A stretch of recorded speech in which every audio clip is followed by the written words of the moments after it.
Welcome to Penrose Learning, where we make understanding easy. In this video, I will show how to start an Infiniti Q60 with a dead key fob. Place the mechanical key into the fob slot, press the brake, and hold the dead fob against the start button while turning the ignition.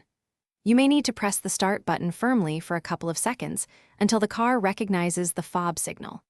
Keep calm and follow each step to avoid unnecessary battery drain or errors. To begin, remove the mechanical key from your Infiniti key fob by pressing the small release and sliding out the blade. Unlock the driver door manually and enter the car, placing the key fob on the center console for easy reach. Keep the brake pedal depressed while you prepare the emergency start technique. This step ensures you can start the car even with a drained fob battery and prevents accidental lockouts while working.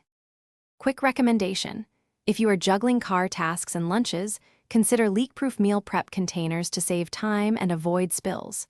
They make mornings less stressful and are perfect for drivers who prep ahead before long trips or service appointments. If you're finding this video helpful, please subscribe and like so I can keep making practical tips. Check the description for the product link and other deals, and now let's get back to the video. With the fob in hand and brake applied, press the start button while holding the dead fob directly against it. The car uses a close-range signal to recognize the transponder. Keep the fob pressed to the button for a few seconds until the engine or accessory mode engages. If it does not start, release everything, wait 30 to 60 seconds, and try again. This close contact method reliably starts many push-button Infiniti models with dead batteries. Thanks for watching. If this was helpful, leave a like and consider subscribing. See you next time.